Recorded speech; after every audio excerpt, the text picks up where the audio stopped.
friends, welcome to Dish Flip, Meals That Multiply. I'm Sabrina McWhorter with Eat Wild Appalachia, and I'm here with my friends at River City's Harvest at the neighborhood.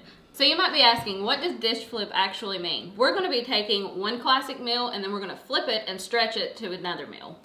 So today we're going to be making a classic broccoli and cheddar soup, and then later on we're going to be flipping that classic soup into a loaded broccoli cheddar casserole. So let's take a look at the ingredients for broccoli cheddar soup. Of course you have to have broccoli, and then we're going to have some milk, chicken broth, butter, cheese, chopped onion, garlic, nutmeg, salt and pepper, cream cheese, and flour.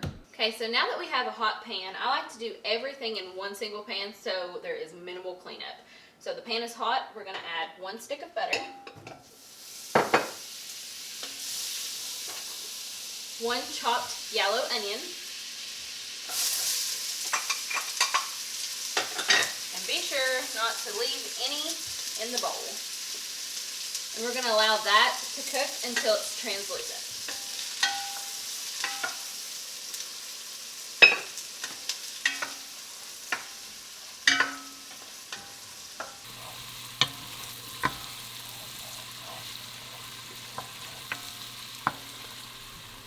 Now once all of your onions are coated, you want to make sure to add in 2 cloves of garlic. And these are more for the flavor, so I leave them whole, that way I can pick them out and nobody gets a big bite of a big piece of garlic.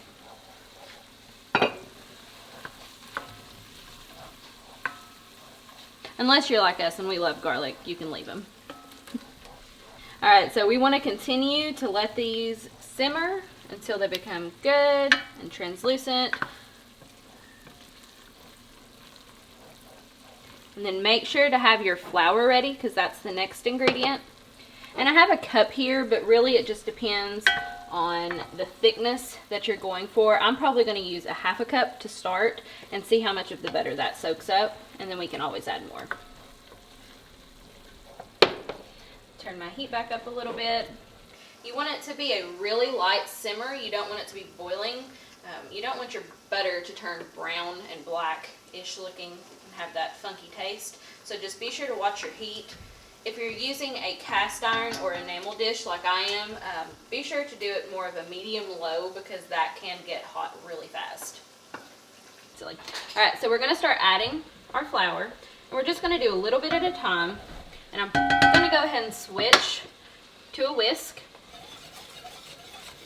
Now, as you can see, it immediately starts thickening up. So you want to constantly be whisking or moving that around, because it will burn very, very fast if you don't. And what this is creating is a very lovely roux. That is something that makes homemade taste homemade. It's the simple steps like this. So it's definitely thickening up. And really, roux is just a fancy word for a gravy. Now you can use your wooden spoon. I like to do a whisk because I think it helps break up all of the clumps of flour. But a wooden spoon works just fine too. A whisk just takes a little bit of the work out. And again, I'm down to about a 1/2 right now, 1/2 cup of flour used. And it's pretty thick, and I'm okay with it. But I'm going to turn it down a little bit, because the heat down a little bit here, because you don't want that to burn, and you constantly have to be whisking it. And the next step is we're going to be adding milk, and so be sure to turn that heat down, because if not, you can scald your milk, and that's really gross. I think I'll do about a 1/4 more cup of flour. You want it to soak up most of that butter. If you don't, at the end, you're going to have a lot of that butter float on top. And while we love butter in this house, it's not really the desired effect. So I'm going to pull this off the burner to just ensure that we don't scald that milk. And be sure to do it slow. Again, we don't want to scald this milk. If you've ever had that scalded milk, you know why I keep reiterating this. It is disgusting. It will ruin your dish immediately. And see, when we added that, how it immediately started thickening up. This is the sweet spot that you want to achieve, and then you can start adding that milk in more quickly. And see how thick that's becoming. Again, you can use your spoon and pull away and see the bottom of the pan, but it immediately starts going back. So really, you have now created a basic gravy. And this is the base of your soup.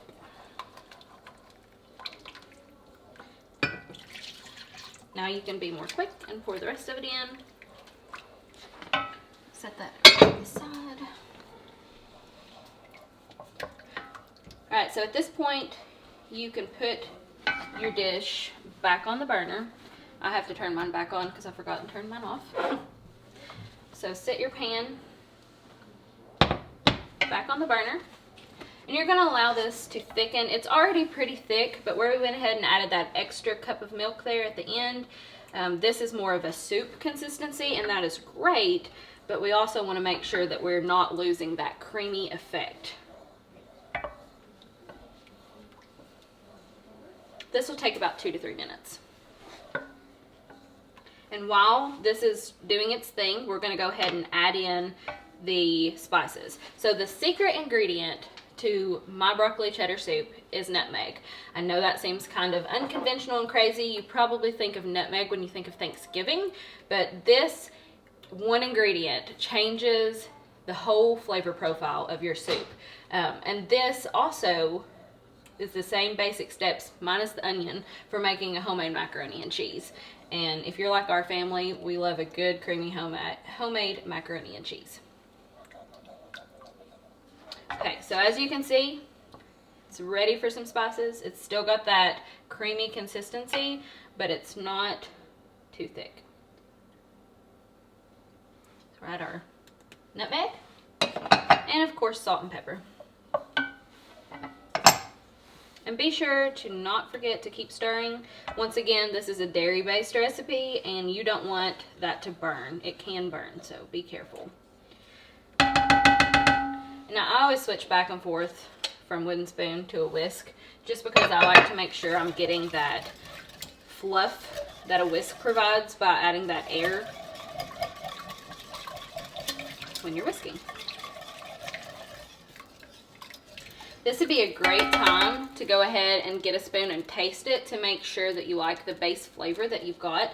Again, you can always make this your own way. Most people don't add nutmeg. I do because it's a flavor that our family likes, and it gives it that very good depth of flavor. But you know your family, add whatever ingredients you want in at this point. If you like a smoky broccoli and cheddar, add some smoked paprika. It's totally your own to make. Alright, next up, once this has,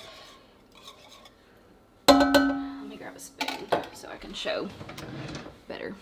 Sorry. So here's a really good way to make sure that you're at that special spot to add the chicken stock. So you're going to grab a spoon, put some of your roux in it, and then let it fall off. Now that's a little bit liquefied, but it's okay because once we cook this down, it's going to get back to that creamy stage. But you take it, drop it off, and rub your finger down the middle, and if it's not immediately going back together, you're ready to go. This is like a good consistency of gravy. So if you were making breakfast gravy, you'd want it a little bit thicker, but because this is a soup, you don't want it that thick. So again, that's a perfect way to test and say, okay, I'm ready to add the chicken broth. All right, so next up, we're gonna add our chicken broth. You can use canned chicken broth. It's totally fine, canned or boxed. This is homemade chicken bone broth that I made. So if you see any little chunks, that's probably just the gelatin that was on the top. And that's just going to add an extra depth of flavor. So this next step is where we're going to be adding the broccoli in. Now if you find that you have too much broccoli per liquids, then you can always add more liquids. And if you do, make sure to add either milk or chicken stock, or you can just take some of the broccoli away. We like super broccoli cheddar soup, so we do a lot of broccoli. This is about 3 cups. And I'm going to go ahead and stir this in. And once we get this stirred in, and you can see, the broccoli to liquid ratio is pretty good. So once we get this stirred in, I'm actually going to crank the heat back up to about medium. And this is what's going to actually cook the broccoli down and give us that good flavor. Crank it up higher so it cooks faster. Okay, Okay, so we have let this cook for about 10 to 15 minutes. The goal is to make sure that your broccoli is tender because the next step is the final step. So we want to make sure it's tender and actually good to eat. Okay, so now that the broccoli is tender, we're going to go ahead and start adding the dairy in. And if you love cheese like we do, this is the best step. If you don't, omit the dairy. It's not that big of a deal. But again, you'd have to rewind and not add the milk at the beginning. But it can be done. So, cream cheese.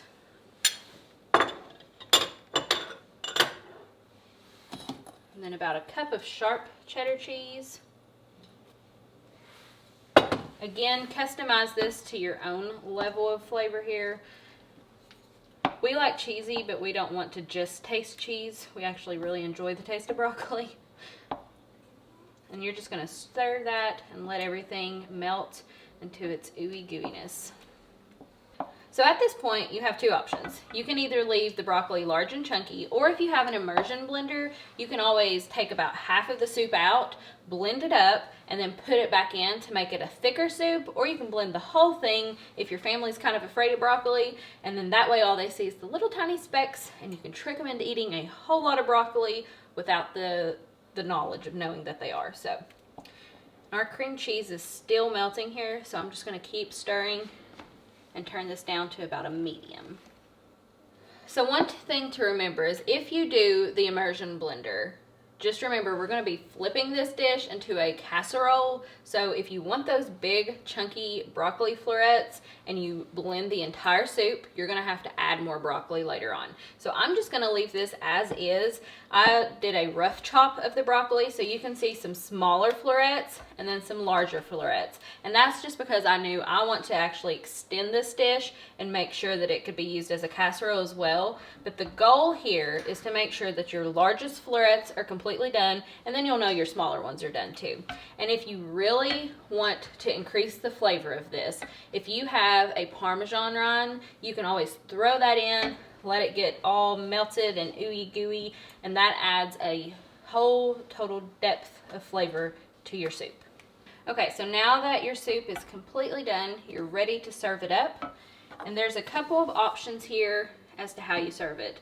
Now, for me, we like to just do the classic add cheese on top, but if you like that deeper, chunky flavor, you can always add some crackers too. But our favorite way for our family to eat it is I'll make a big loaf of crusty bread in the oven and then dip it.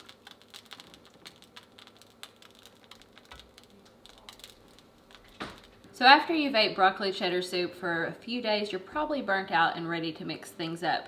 The great thing about that recipe is it is stretched so far that we have some leftover to reserve to make a second dish. Now that first dish just cost us about $6.36 and fed my family of, we're technically 3.5, but fed us for about 2 to 3 days. So next up, we're gonna start making a loaded broccoli and cheddar casserole. So let's take a look at the loaded broccoli cheese casserole.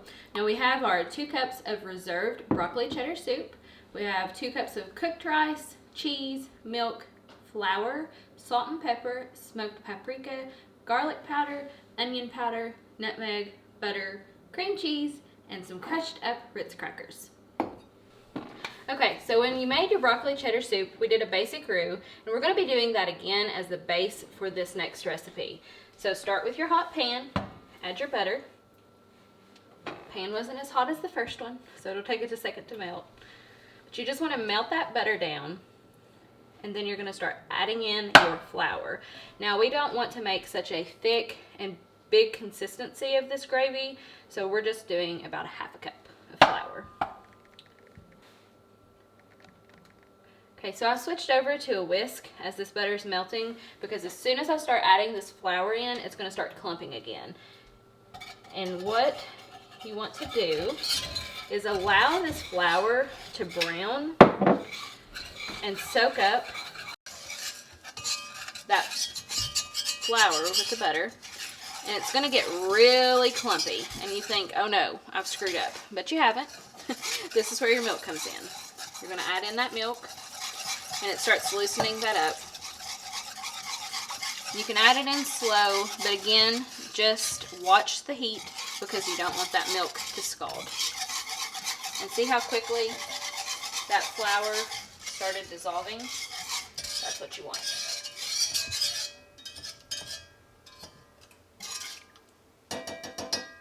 So now that it's starting to thicken up, we're going to add just a little bit more milk.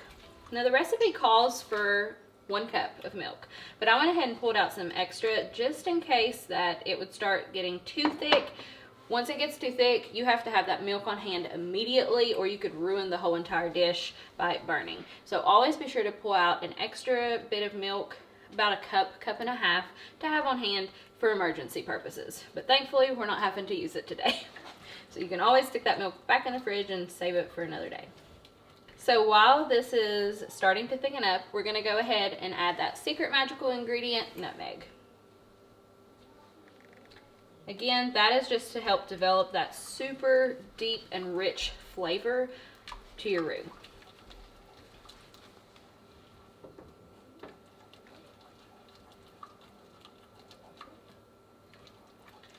If you can see, there's a few little clumps here from the flour. Just be sure to whisk heavily.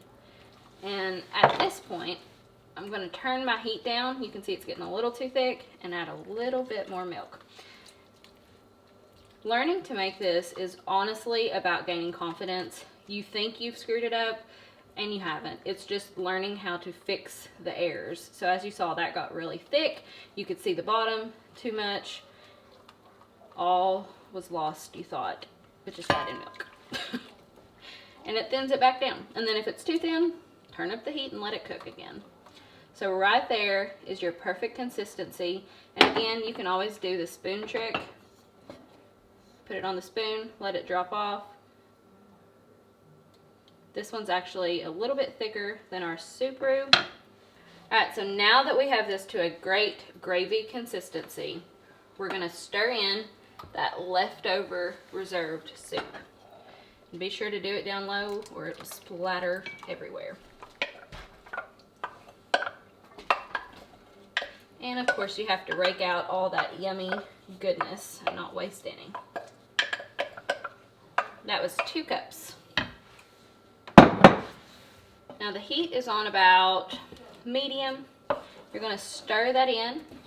Again, it looks like you just made another big batch of soup, but here's where it changes. We're gonna add in roughly 2 cups of cooked rice, and we're gonna turn this down to low. And if it starts getting too thick, too quick, pull it off the heat. But we're gonna add in some rice.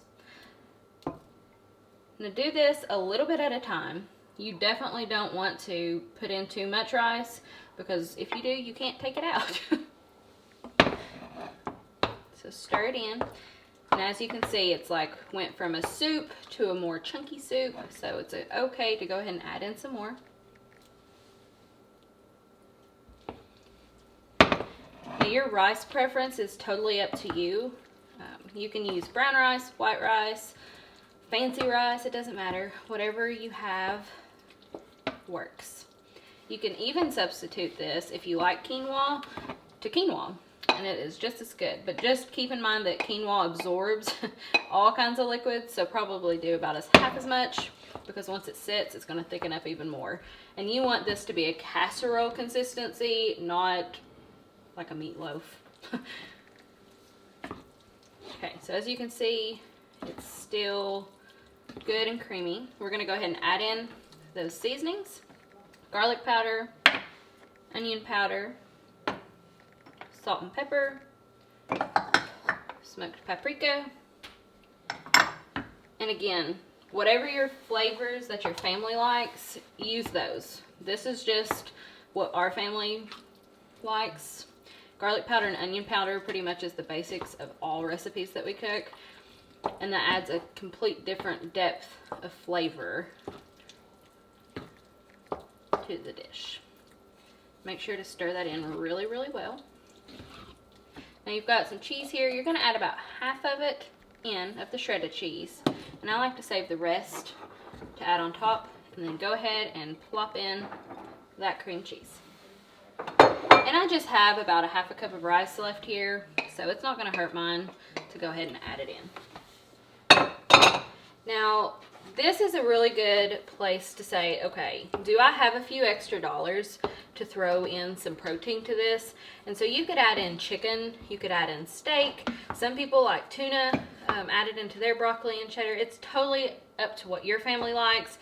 Something that's super quick and simple is canned chicken. You've got that consistency for a casserole already completed. It's quick and easy. Dump it in. Just make sure to drain off that water. But yeah, whatever protein that your family likes, this is a great way to add that extra to the recipe. I believe this meal costs under $3 to make. So if you have the ability to splurge on a protein, go ahead and do it. And with chicken or steak especially, you can stretch it out, do little tiny chunks, so it's more throughout the whole casserole instead of one big bite. Alright, so we've got it to this ooey gooey consistency for a casserole. In our family, there's just 3.5 of us, so I use a 7x11 casserole, and so I can make one and then actually have enough to reserve for a freezer meal as well. But if you have a larger family, use a 9x13 and you're still going to have plenty of leftovers. So here's a frugal tip. If you have your stick of butter wrapper, be sure to reserve it, and then you can actually use that to grease your pan.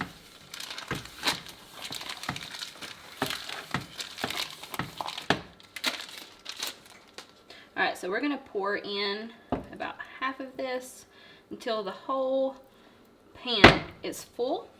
We're going to make a mess in the process, and that's okay. And if you see any little chunks of cream cheese that haven't melted down completely, that's okay. Just mash them in. We're going to bake this thing, and once it bakes, it is going to melt. Rice is a great way to stretch a meal. As you can see, this is completely full, and I still have an entire pan ready for a whole nother casserole. I would even imagine that if I used a 9x13 casserole dish that I would still have some leftovers, and that you can always just throw in the freezer to save for a later date. So next we're going to add some cheese on top. I think I reserved a little bit too much cheese. Who am I kidding? There's never too much cheese, right? So we're just going to add it all on. Okay, and to finish that topping, we're just going to take a half a stick of melted butter and a whole sleeve of Ritz crackers. And if your butter didn't melt all the way, it's okay. You're going to stir that up and it will melt as you stir.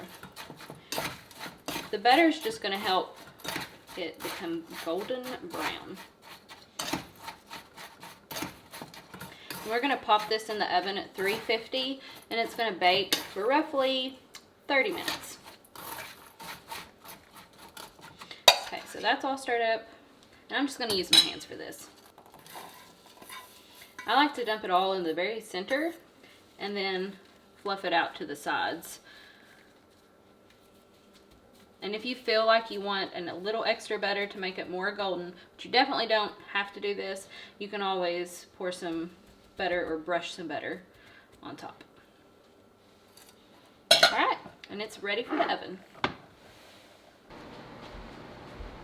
And there she is, our beautiful broccoli and cheese casserole. So let's go ahead and cut it up and serve it.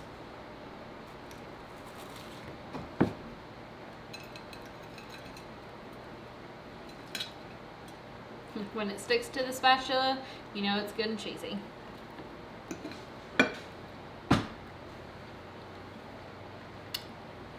Pure bliss. So today we've made broccoli cheddar soup and a broccoli and cheese casserole, and both of these meals, feeding a family of 3.5, have lasted several days, made 2 meals, and all under $9. It's absolutely crazy, and it doesn't have to be complicated. So next month, be sure to tune in because we're going to be doing all things Southwest, and we can't wait to see you next time.